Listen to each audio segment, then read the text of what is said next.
ओम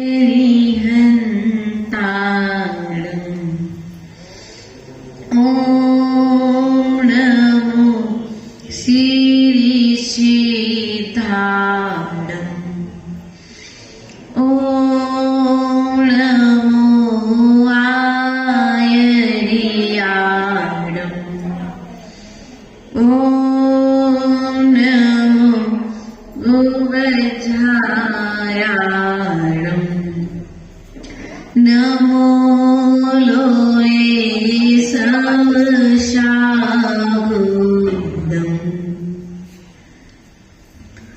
सत्त्वेषु मेत्तिं गुणेषु प्रमोदम्। क्लिष्टेषु जीवेषु कृपापदत्वम्। माध्यस्ते भावं विपरीते वृत्तौ। श्रद्धा ममात्मान् विदधातु देव। दुर्वाः पान्तिनो नित्यं ज्ञानदर्शननायका। चारित्राण गंभीर मोक्षमार्ग उपदेशिका।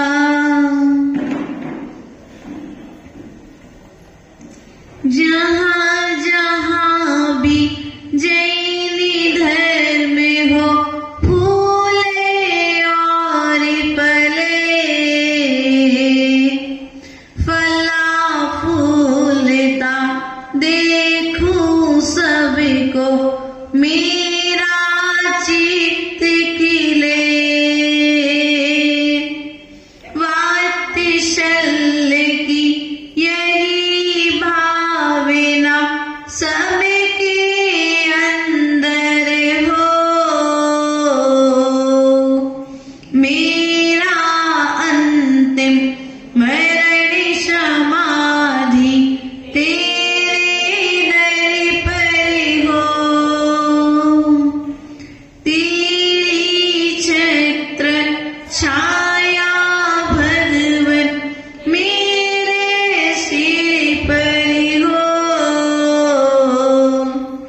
मेरा अंतिम मरण समाधि तेरे दर पर हो।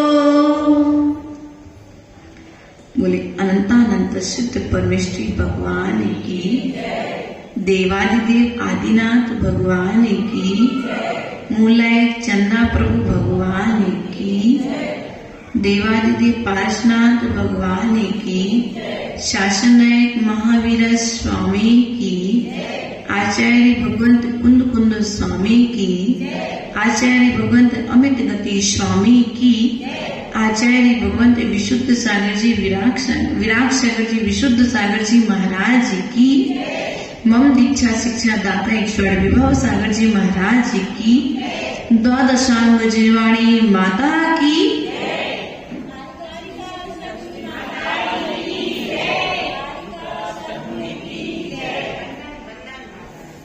प्रिय बंधु,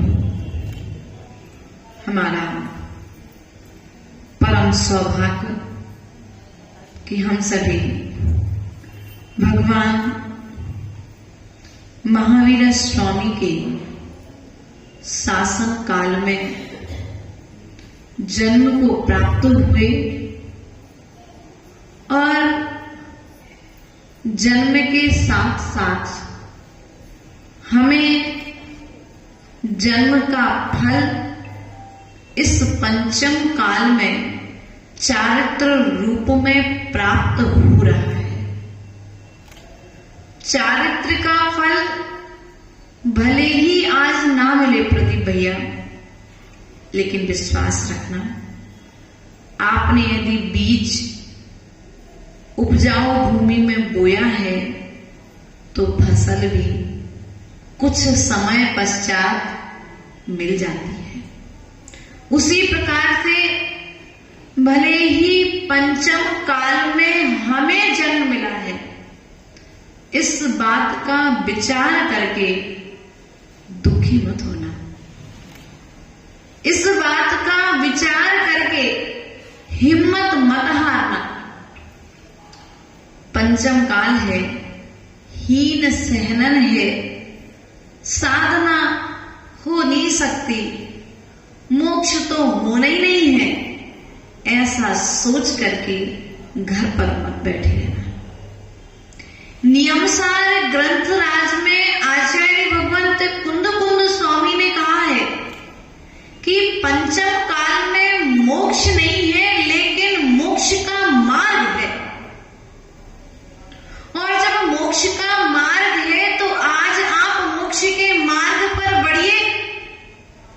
जब चारित्र का फल, उपादान शक्ति, निमित्त शक्ति जब जागृत होगी, योग्य क्षेत्र, योग्य काल मिलेगा, तो तुम्हें उस चारित्र की सिद्धि भी हो जाएगी। प्रिय बंधुओं, कल हम सभी ने इस सामयिक पाठ के माध्यम से सत्वेषु मैत्रिम गुणीषु प्रमोदम क्लिष्टेषु जीवेषु कृपा परत्वम माध्यस्थ भावम विपरीत वृत्तौ सदा ममात्मान विदधातु देव। इस प्रकार से पहली कारिका के अनुवाद के साथ साथ में तीसरी कारिका का भी अनुवाद जाना था। अर्थात आचार्य भगवान कहते हैं समता का अपर नाम है सामयिक। क्या नाम है दूसरा नाम? जितनी जितनी समता बढ़ेगी उतनी उतनी सामयिक की सिद्धि होगी। प्रिय बंधु, हमारी स्थिति है कि कर्म के उदय में हम पर को दोष देते हैं। किसको दोष देते हैं भैया? किसको दोष देते हैं शरण जी? स्वयं को दोष नहीं देते हैं। इसलिए यह जीव अनादि काल से नए नए कर्मों का बंध कर रहा है। उनके फल जब उदय में आते हैं तो फल को भोगते समय भी दुख को प्राप्त, बल्कि व्यक्ति की दृष्टि कर्म करते समय यदि सुधर जाए। क्यों भैया? व्यापार किया था कुछ समय पहले, कोई आपको दुकान खोलनी थी तो आप विचार कर रहे थे, घर में 4 लोग बैठे थे, पत्नी भी बैठी थी, बच्चे भी बैठे थे और आप भी बैठे थे, वो घर के बड़े जन भी बैठे थे। ऐसा कौन सा व्यापार किया जाए जिस व्यापार को करने से कार्य की सिद्धि हो, अर्थात घर में धन की आवक बन जाए, घर की व्यवस्थाएं सुचारू रूप से चलती रहे। ऐसा विचार करके आपने वर्तमान परिवेश को देख करके जो सर्व अधिक बाजार में जिस वस्तु की मांग थी, उस वस्तु को आप अपने घर पर लेकर के आए थे और आपने उसका व्यापार किया। आपको कार्य की सिद्धि हुई। पहले किराए के मकान में थे, आज खुद के मकान में रहने के लिए। प्रिय बंधु, ये मनुष्य पराय आपको मिली है।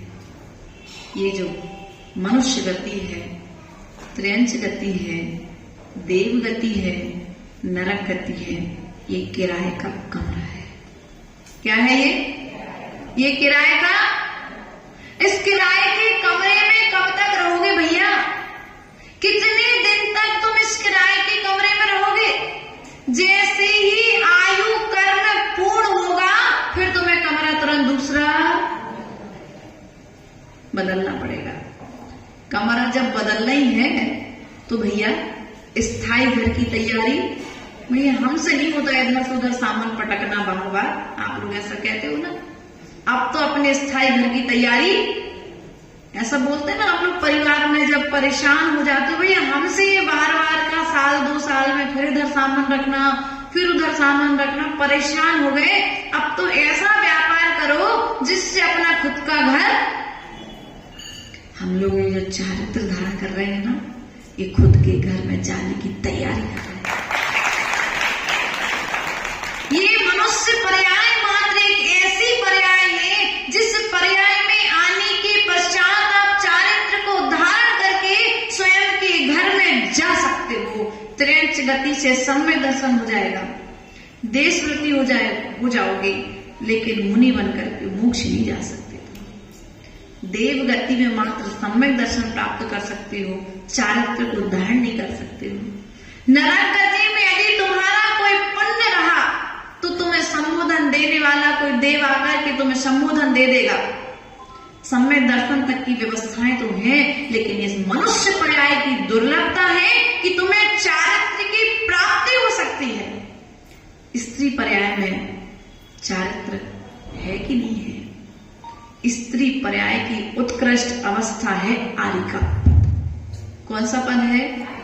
और इसके अलावा इसके आगे की व्यवस्था हमको अनंत देव ने नहीं बताई है। इसलिए प्रिय बंधु, आप लोग जन्म उत्सव मना रहे थे, हम तो माता जी के चारित्र का उत्सव मना रहे हैं। ये चारित्र का उत्सव है, आपके ज्ञान का महोत्सव है, आपकी श्रद्धा का उत्सव है, आपके सम्यक दर्शन गुण का उत्सव हम सब यहाँ पर मना रहे हैं। क्योंकि यदि आप श्रद्धावान नहीं होते, यदि आप ज्ञानवान नहीं होते, यदि आप चारित्रवान नहीं होते, तो हम सब यहाँ पर बैठ करके इस उत्सव को मना नहीं रहे होते। क्योंकि आपके पास दर्शन भी है, आपके पास ज्ञान भी है, और आपके पास चारित्र भी है, और उस चारित्र की सिद्धि प्राप्त करने के लिए आप पुरुषार्थरत हैं। इसलिए आपके उस पुरुषार्थ को नमस्कार करने के लिए हम यहाँ पर सभी जन पधारे हुए हैं। प्रिय बंधु, विचार करना है, क्योंकि यदि हम इस किराए के घर में रह करके प्रसन्न हो जाएंगे तो कभी अपने निज घर में प्रवेश करना है। प्रवेश कैसे करोगे? देशव्रती मात्र बनकर के, कि कभी महाव्रती भी बनने का विचार करोगे? माता जी, पंचम काल में तो कोई चौका ही लगाता है। बेटा तुम दीक्षा ले लोगे तो चौका कौन लगाएगा? अरे भैया, तुम चारित्र का निर्दोष पालन करो, चौके लगाने वालों की लाइन लग जाएगी। चौके लगाने की चिंता मत करो, रास्ते में पैदल कौन चलेगा? चिंता मत करो, कमंडल उठाने के लिए यदि मनुष्य साथ में नहीं आएंगे तो स्वर्ग के देव आकर के तुम्हारा कमंडल साथ में लेकर चले।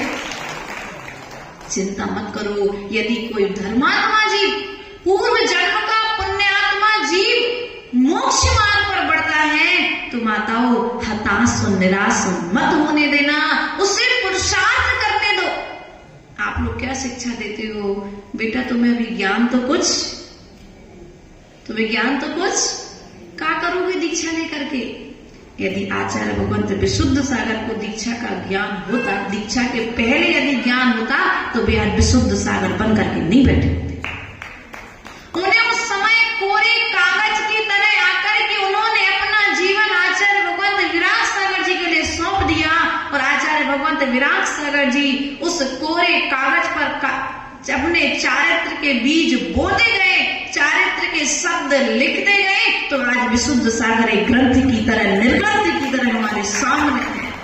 आज आचार्य भगवंत विभव सागर जी महाराज जिनका कला का, उनकी कवि अर्थात उनकी कविताएं आज हमारे देश के साथ साथ विदेशों तक में पढ़ी जाती हैं, लेकिन उनके जैसी सरलता हमें तो नहीं लगता कि किसी दूसरे के पास में।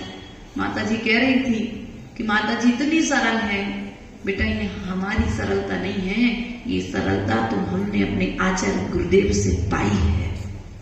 हमने देखा है जब संघ में प्रवेश लिया, माता जी लोगों ने हमसे प्रश्न किया कि माता जी आप इसी संघ में क्यों आए? उनके मन में प्रश्न होता है, पूछते हैं आप इसी संघ में क्यों आए? क्योंकि कुंडलपुर तलहटी में है आप, और कुंडलपुर पास में होने से आचार्य भगवंत विद्यासागर जी को उस नगर में, कुंडलपुर में ज्यादा प्रवास रहा है, तो कुंडलपुर में आचार्य, उस क्षेत्र में आचार्य भगवान को मानने वाले ज्यादा हैं, फिर भी आपने दूसरे संघ में दीक्षा ली। उसका कारण एक था आचार्य गुरुदेव का वात्सल्य गुण, आचार्य गुरुदेव की सरलता। संघ में एक मुनि अध्यात्म सागर महाराज थे मलगुआ के, उनकी वैयावृत्ति करते हुए जब हमने आचार्य गुरुदेव को देखा तो लगा कि आज जब वे 80 साल के वृद्ध दादा की वैयावृत्ति कर रहे हैं, तो जब कभी हम सभी शिष्यों के लिए मौका पड़ेगा तो हमारे लिए भी हमारे ज्ञान ध्यान चारित्र के योग साधन एकत्रित करके प्रदान करेंगे, अर्थात हमें संबोधन प्रदान करेंगे, हमें भी इसी तरीके से संभालते रहेंगे। प्रिय बंधुओं, आचार्य भगवंत सदा सरलता और सदा सहजता यदि देखना है तो उनके ग्रंथों को पढ़ो। किनको पढ़ना पड़ेगा? आपको आचार्य भगवंत विद्यासागर जी कैसे थे, आचार्य भगवंत विराग सागर जी कैसे थे, क्योंकि ये दो हस्तियां जो चली गई, अब नई पीढ़ी तो इनको देख नहीं पाएगी। जो आपका सौभाग्य था कि आप देश की दो महान हस्तियों को देख पाए, उनके दर्शन कर पाए, और दर्शन करने के बाद में आपने दोनों को पाने के बाद कितनी कर्म की निर्जरा की, ये तुम्हारे भावों पर डिपेंड करता है। इसलिए सदा अपने विचारों को संभालो। किसको संभालना है? सदा अपने विचारों को संभालना है। सीता ने राम को दोष नहीं दिया। क्या कहा माता? सीता ने राम को दोष नहीं दिया। सीता ने यही कहा, यह तो मेरे कर्म का उदय है, यदि मेरे असाता वेदनी कर्म का उदय नहीं आता तो जो राम मुझे लंका से जीत कर लाए हैं, वे राम मुझे जंगल में नहीं छोड़ते। और हम क्या करते हैं? अंजना जो 22 वर्ष तक राजमहल में रहते हुए पति के स्पर्श को प्राप्त नहीं हुई, ऐसी अंजना सती जब राज्य में थी और उसके पति युद्ध के लिए गए तो क्या हुआ? उन्हें एक चकवा चकवी का वियोग देखकर के, उन्हें विलाप करते हुए देखकर के उन्हें अंजना की याद आई कि अंजना भी मेरे वियोग में इसी प्रकार से दुखी होगी। और युद्ध छोड़कर के वे गुप्त रूप से राजमहल में आए और अंजना के साथ रहे और अंजना गर्भवती हो गई। यह बात माता सासू को पता नहीं थी, लेकिन फिर भी सास ने घर से निकाल दिया। पिता के दरवाजे पर खड़ी है, जिस पिता ने बचपन से पाला है, उस पिता ने भी कह दिया कि भैया उसे कह दो बाहर के बाहर। ये पिता का दोष नहीं था, ये माता का दोष नहीं था। उस अंजना ने अपनी सास को दोष नहीं दिया, उस अंजना ने अपने पूर्व में किए हुए कर्म को दोष दिया है, उसने किसी को दोष नहीं दिया है। और हमारी स्थिति क्या है आज? है? बन गई सो हमारी, वो बिगड़ गई सो स्थिति, अच्छा हो गया सो हमारा और बुरा हो गया सो तुम्हारा नहीं। जब तक पर को दोष देते रहोगे तब तक परम पद की प्राप्ति। एक मनुष्य पर्याय ऐसी है कि तुम अपने स्थायी घर में प्रवेश कर सकते हो। हमारा स्थायी घर है सिद्धालय। कौन सा घर है? जाना है, चलना है, चलोगे तो आ जाओ। कैसे चलोगे? चारित्र को धारण करो। माता जी क्षमता नहीं है चारित्र को धारण करने की, दीक्षा लेने की। घर में रह करके श्रावक के जो 60 आवश्यक कर्तव्य बताए गए हैं, उन 60 आवश्यक कर्तव्यों का पालन करो। क्या करना है माताओं? वो देवी मैया हमारे प्रवचन सुन लो।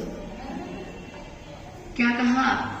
ग्रस्त हो, ग्रस्त में तुम ग्रसित मत होकर के रहो, क्योंकि भरत चक्रवर्ती गृहस्थी में रहते हुए भी वह राजमहल का संचालन करते हुए भी समय करता था।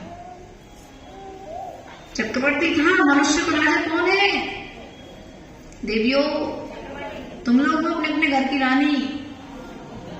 वह सुभद्रा रानी सामय करती थी, वह सुभद्रा रानी स्वाध्याय करती थी, वह सुभद्रा रानी आहार दान दिया करती थी, वह सुभद्रा रानी आरिका माता जी लोगों की वैयाव्रती करने जाया करती थी, वह सुभद्रा रानी जिनेंद्र भगवान की रोज पूजा किया करती थी।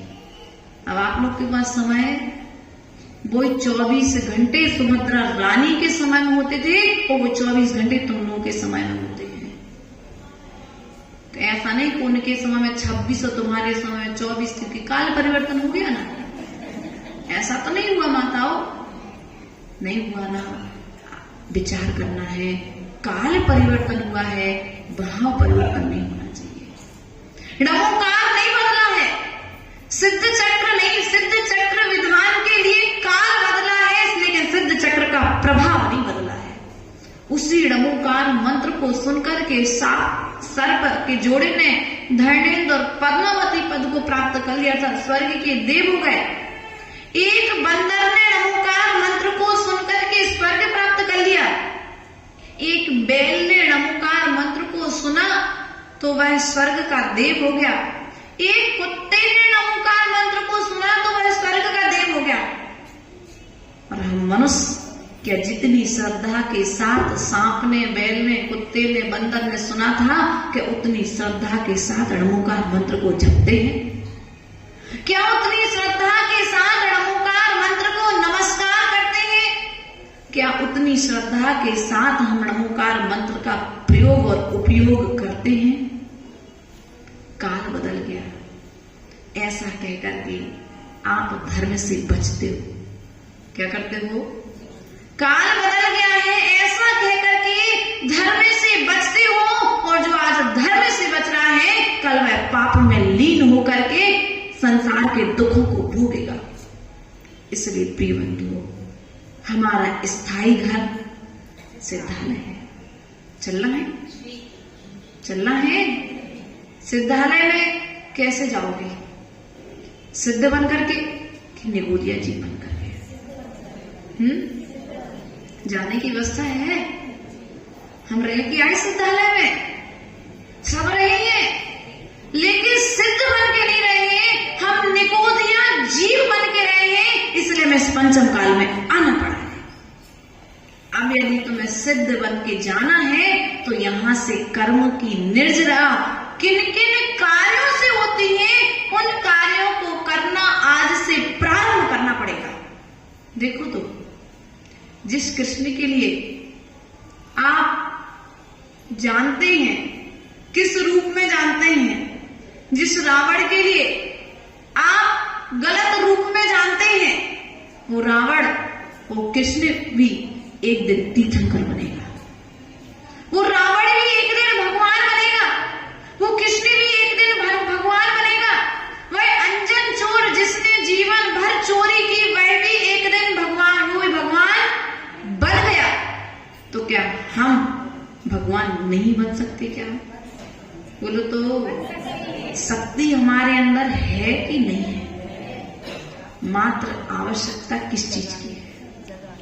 शक्ति तो है, लेकिन अभिव्यक्ति, अभी प्रस्तुतिकरण प्रारंभ, हमने पुरुषार्थ करना प्रारंभ, क्योंकि हमारी दिशा अभी वैभव की ओर है, भौतिक वस्तुओं की ओर है, हमारी दृष्टि अभी पर की ओर है। जिस दिन दृष्टि अपनी ओर आ जाएगी, जिस दिन दृष्टि स्वयं को देखने लग जाएगी, क्योंकि आंखें बंद करते हो तो स्वयं को देखते हो, और आंखें खोलते हो तो पर को देखते हो, और पर को देखते हो तो पर के निमित्त भूत परिणाम करते हो, और वे परिणाम तुम्हारे लिए पर्यायों में भटका देते कि नहीं देते। इसलिए प्रिय बंधुओं, पुरुषार्थ करो, सम्यक पुरुषार्थ करो। यहां पर लिखा है संयोग ही दुख का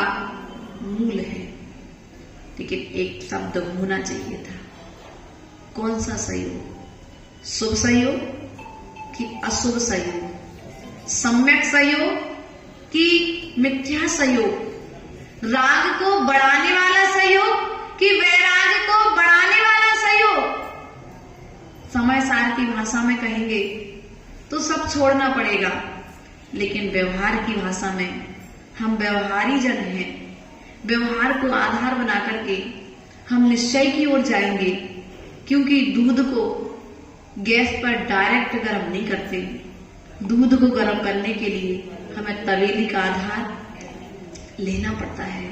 इसलिए यदि हमें कर्म की निर्जरा करनी है, संसार से छूटना है, तो दोनों नयों का अवलंबन लेना पड़ेगा।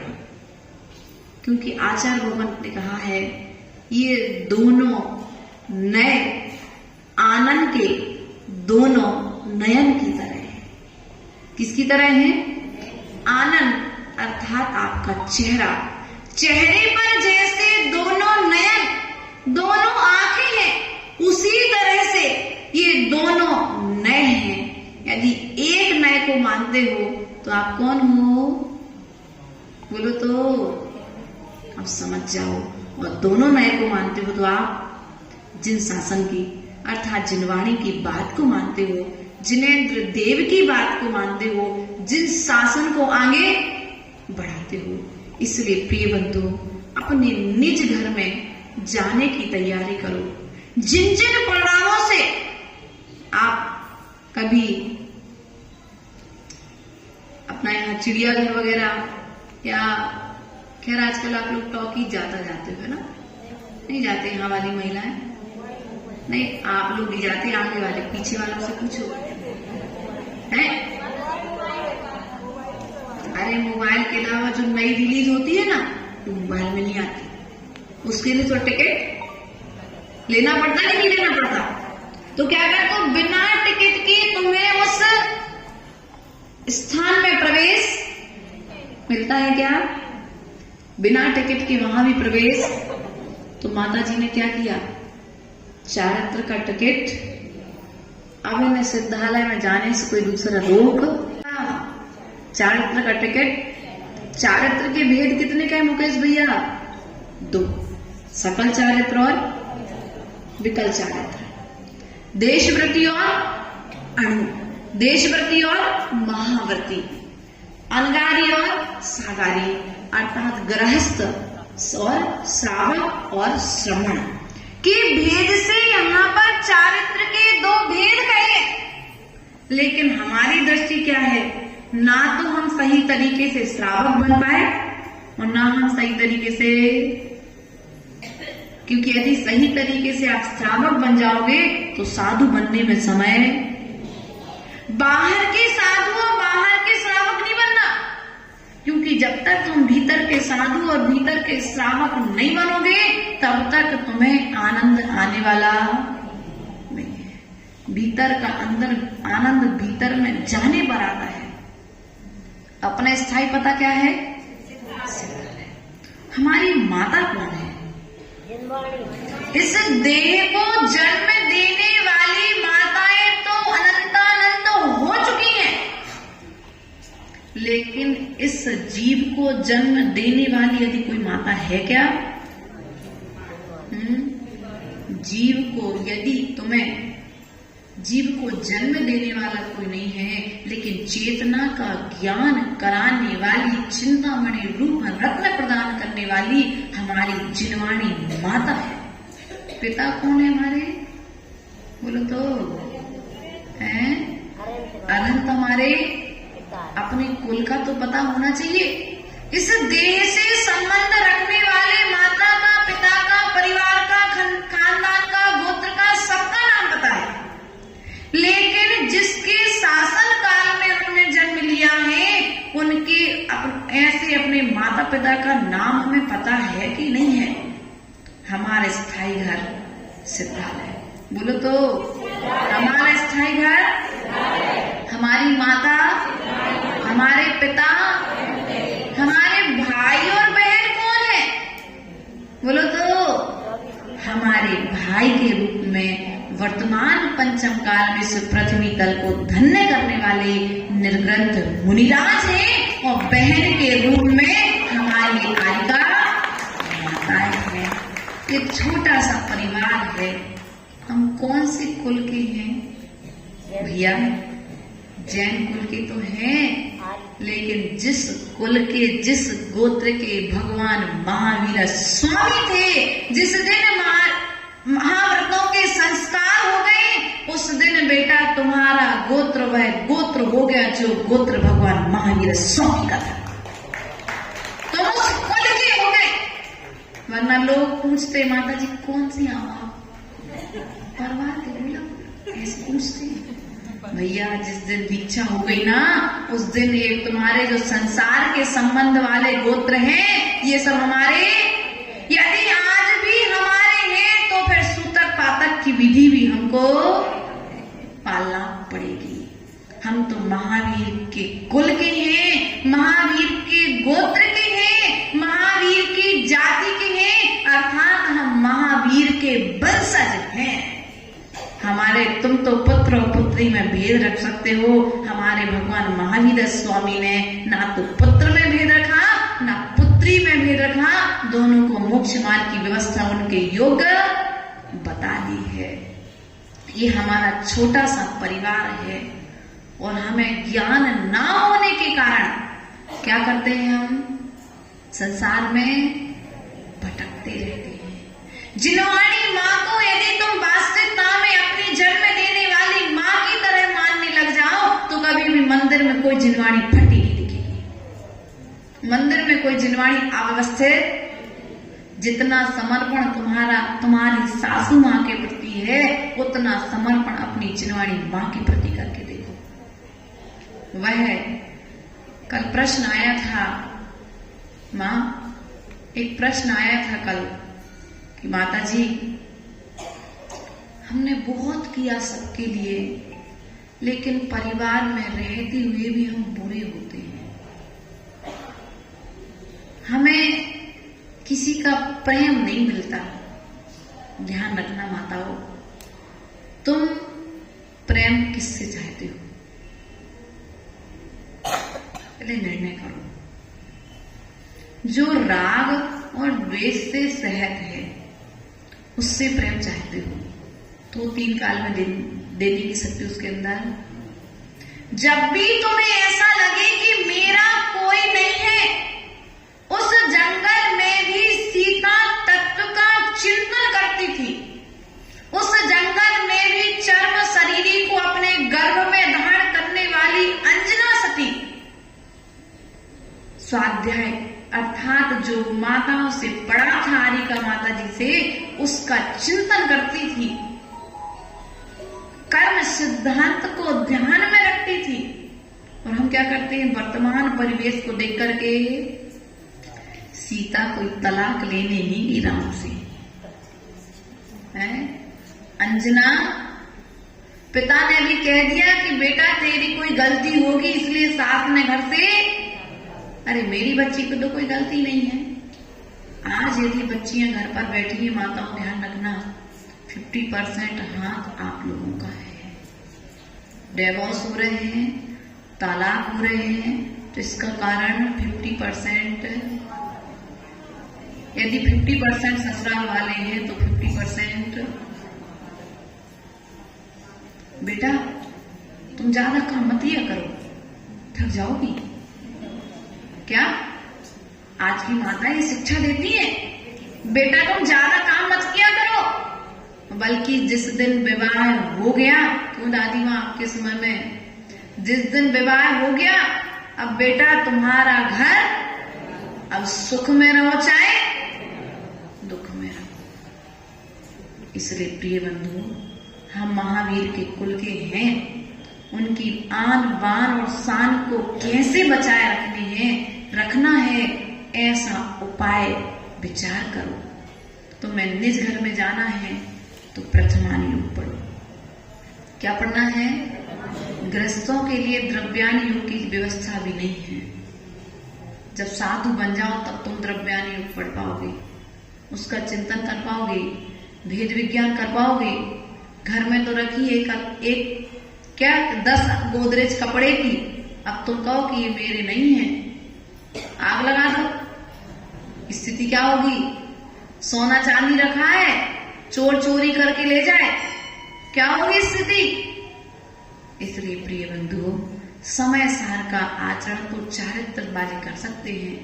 इसलिए आप यदि गृहस्थ हैं तो हमारा आपसे कहना है कि कल प्रश्न किया था कि माता जी हम लोग किस विषय से स्वाध्याय प्रारंभ करें, तो बहुत प्यारी लाइब्रेरी अपने यहाँ पर, और आज हम अभी विशुद्ध सागर महाराज जी का ग्रंथ पढ़ रहे थे, तो उसमें आचार्य भगवत विशुद्ध सागर महाराज जी ने भी प्रारंभिक काल में जब वो गृहस्थ में थे, घर में थे, तब उन्होंने पद्म पुराण ग्रंथराज पढ़ा है। तो पद्म पुराण अपने यहाँ सेट बाई सेट बहुत सारे रखे हैं, तो आप लोग प्रयास करो, पद्म पुराण ग्रंथराज का स्वाध्याय करो। समझ में नहीं आता है वो लाइन लिख लो।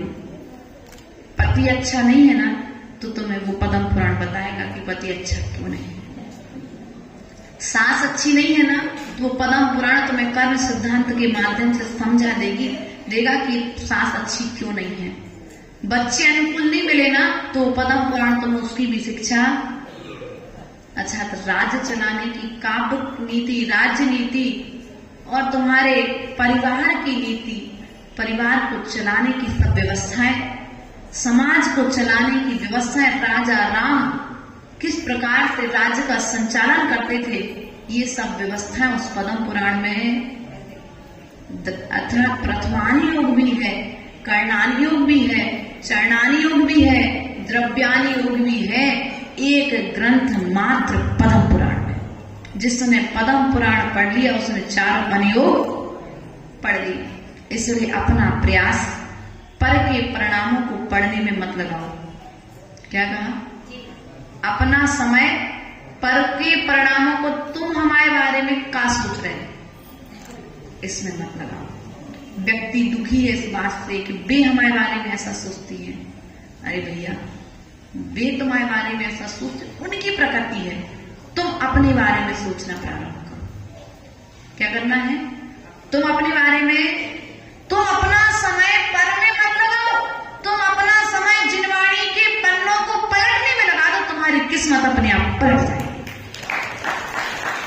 जिनवाणी को व्यवस्थित करने में लगा दो, तुम्हारा ज्ञान जो अव्यवस्थित हो रहा है, आत्मरोध ध्यान वो परिवर्तित हो रहा है, वह ध्यान तुम्हारा व्यवस्थित हो जाएगा, तब धर्म ध्यान हो जाएगा। जिनवाणी को यदि तुम संभालने लग गए तो पढ़ने में नहीं आती, समझने में नहीं आती, इसका दुख मत करो। तुम तो जब भी आकुल व्याकुल परिणाम हो, मां जिनवाणी के पास बैठ जाओ। जिस प्रकार से तुम्हारी माँ तुम्हें संभालती है, उसी तरह से हमारी माँ ये जिनवाणी तुम्हें निश्चित ही संभालेगी। इस बात का विश्वास रखना।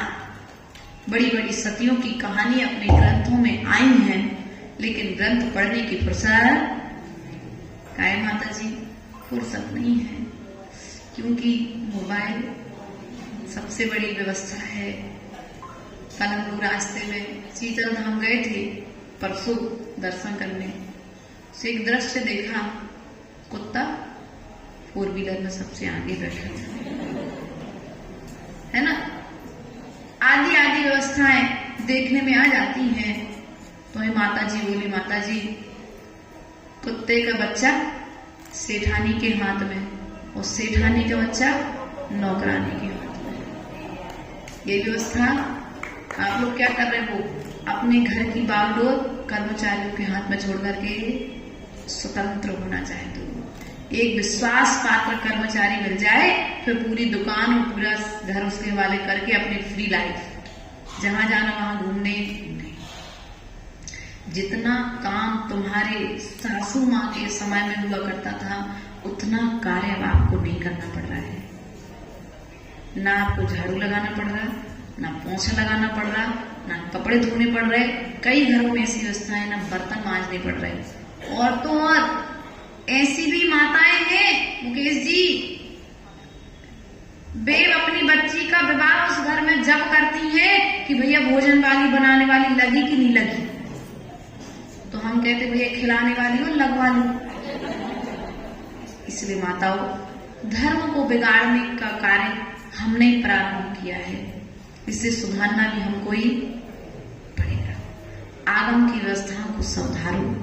भोजन बनाना तो कम से कम सब प्रत्येक नारी को आना चाहिए। यदि भोजन बनाना नहीं आता है, हाथ नौकर के हाथ का बना यदि भोजन भी करना पड़ रहा है, तो तुम्हारा आचरण शुद्ध, क्योंकि जिनके हाथ का बना भोजन खाओगे वैसे तुम्हारे मन में विचार उत्पन्न हो जाएंगे। इसलिए अपने आचरण को सुधारना है, अपने विचार को संभालना है। तो हम तो ये कहेंगे कच्ची बनाओ, टेढ़ी बनाओ, भारत का नक्शा बनाओ, लेकिन बनाओ अपने हाथ से, खिलाओ अपने हाथ से। ये नहीं कि भैया आज तो भाई किटी पार्टी है, वो भैया आएंगे भोजन करने, तुम परोस देना, नौकरानी से कह गए। और अपने ऐसा करते हो ना, कुछ लोग ऐसा करते हैं। हम तो कहते हैं भैया लोगों को नियम लेना चाहिए कि जब तक मेरी पत्नी मुझे भोजन नहीं परोसेगी, मेरी माँ मुझे भोजन नहीं परोसेगी, तब तक मैं भोजन नहीं करूंगा। यदि आपने ऐसा नियम ले लिया तो इनको सुधरने में समय नहीं लगेगा, क्योंकि आपकी छूट का ये फायदा गलत। आज माता जी का जन्म दिवस है, जो बात हमारी माता जी नहीं कह पाई, प्राय करके माता जी इन्हीं सब बातों को लेकर के सबको सुधारने का प्रयास करती हैं। उनका प्रयास यही रहता है कि भैया धर्म आगे बढ़े, आप धर्म से जुड़े रहो। आज आप लोग क्या कर रहे हैं, साड़ी बंधन लगती है, सो सूट, और सूट बंधन लगने लगा, सो अब माता जी की किराना दुकान थी कपड़े की, उसने खूब बेचे हैं गृहस्थ जीवन में 2 साल पहले। तो कैसे कैसे कपड़े माताएं लेकर के जाती थी और पहनती हैं। तो हमारा कहने का तात्पर्य आप लोगों से यही है कि इतनी व्यवस्था तो रखो कि भैया अब हम अपने व्यवस्थित वस्त्र पहन करके ही मंदिर में, यदि अव्यवस्थित वस्त्र पहनना है तो उन वस्त्रों की फोटोज अपने मोबाइल तक सीमित रखो, ना कि दुनिया को दिखाओ। वरना क्या होता है, आजकल शोपीस चल रहा है ना। यदि धर्म को बचाना है तो हमें अपने वस्त्रों को संभालना पड़ेगा। किसको संभालना पड़ेगा? कहना माता जी कहाँ आप सिद्धालय ले जा रहे, तो कहाँ संसार में ले आए। सिद्धालय जाना है तो पहले हमारे जैसे स्वच्छ निर्मल वस्त्रों को पहनना पड़ेगा, आदत आज से डालनी पड़ेगी। इसलिए प्रिय बंधु, सभ्य आचरण हमारा हो, सभ्य विचार हमारा हो। विचार के लिए मां जिनवाणी का आश्रय लो। विचार के लिए जो वस्त्र सीता ने पहने हैं वो वस्त्र तुमको पहनना है। हमारी भारत माता ने जो वस्त्र पहने हैं वो वस्त्र हमें पहनना है। भारतीय पहनावा है क्या? बोलो तो। और हम क्या पहनते हैं? अब क्या क्या पहनते हो, सूट तो फिर भी ठीक है, लेकिन उसके अलावा आप लोग क्या क्या धारण करते हो माताओं? ना आप धारण करो, ना आपके बच्चों को धारण करने दो। अब इस विषय में एक आध दिन अपन समय निकाल करके महिलाओं को स्वतंत्र बुला करके अपन समझाएंगे, क्योंकि है ना, अब कितने दिन रुकना है इसका कुछ पता नहीं है अभी। लेकिन हमारा मतलब ये है कि हमारी श्रवण संस्कृति की यदि रक्षा करना है, किसकी रक्षा करना है? श्रवण संस्कृति की रक्षा करना है, जैन धर्म की रक्षा करना है, जैन कुल की रक्षा करना है, जैन आचरण की अर्थात जैन धर्म को बचाना है, तो बागडोर तुम्हारे हाथ में है। तुम्हारा आचरण शुद्ध, हमारा आचरण शुद्ध बना रहेगा। इन्हीं भावनाओं के साथ में बोले परम पूज्य आचार्य गुरुवर एक्सपर्ट विभव सागर जी महाराज जी की, अहिंसामय विश्व धर्म की